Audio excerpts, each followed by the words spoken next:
Olá, veja agora no Lance Total. Triste fim. Zico deixa o Flamengo e Patrícia fica em cima do muro. Eu não vou me posicionar a favor de um nem de outro. Triste protesto. A nação rubro-negra se revolta com a saída do ídolo. E mais, veja quais foram os principais motivos para o adeus do Galinho.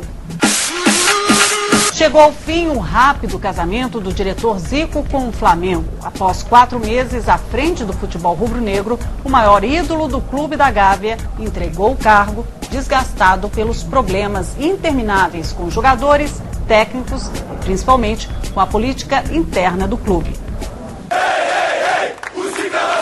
Cerca de 100 torcedores estiveram na Gávea para protestar contra a saída do maior ídolo do clube. Zico e a nação é um caso de amor acima da razão. É triste, né? A gente vê o nosso maior ídolo sendo praticamente despejado do próprio onde é a casa dele, na verdade. O protesto pacífico virou caminhada. Durante a manifestação, um torcedor menor de idade estourou uma bomba e causou uma grande confusão. Ele foi apreendido e encaminhado para a DP.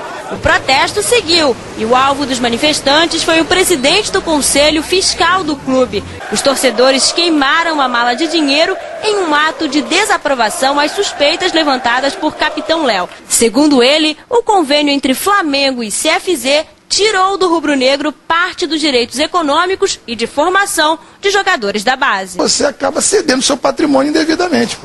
Se fosse o São Cristóvão pelo menos formou o Ronaldinho. Se fosse o Olaria, formou o Romário. Mas o histórico do CFZ, pela avaliação aqui da Fundação Getúlio Vargas, nos últimos 20 anos não formou ninguém. Zico ficou à frente do departamento de futebol do Flamengo por cerca de 4 meses. Durante esse tempo, o dirigente não teve paz. Foi acusado, inclusive, de beneficiar os filhos com a contratação dos jogadores. O ambiente no clube ficou insustentável de tal maneira que Zico teria pedido demissão por mensagem de celular.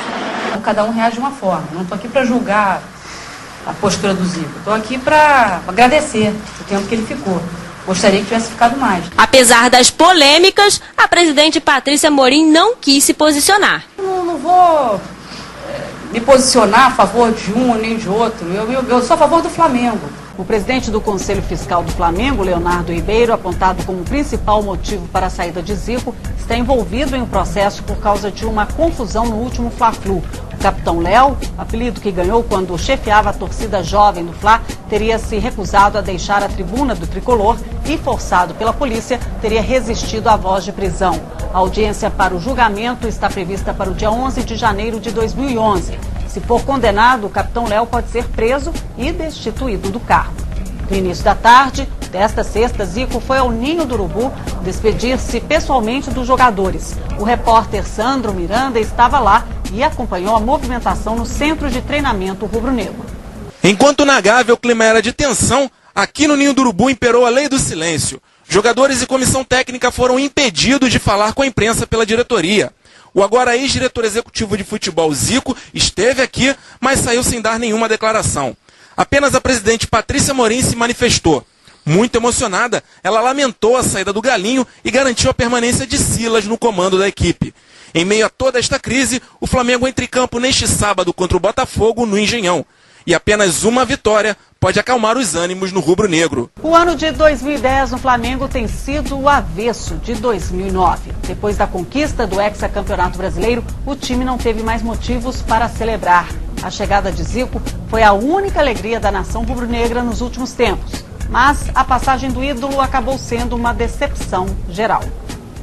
Zico assumiu o comando do futebol rubro-negro no dia 1º de junho. O maior ídolo da história do Flamengo foi apresentado com pompa e circunstância no Salão Nobre do Clube da Gávea. Para o Galinho, o momento era de unir forças. A gente quer apoio num momento como esse.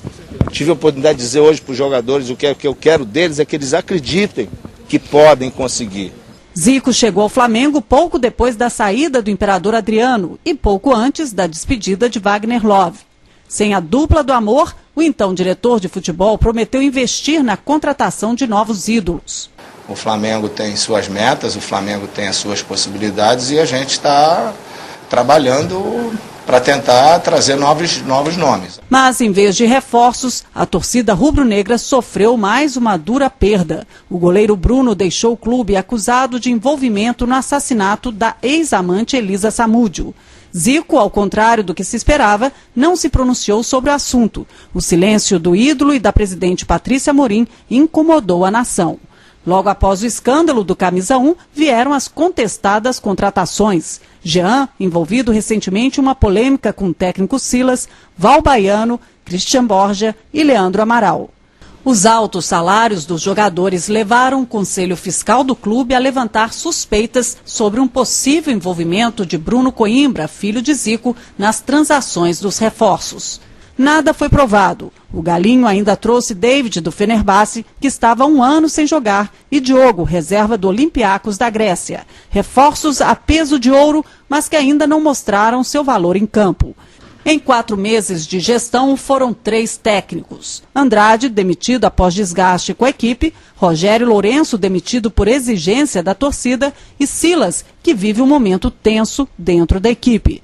Zico encerra sua história de dirigente do Flamengo com um time a 3 pontos da zona de rebaixamento.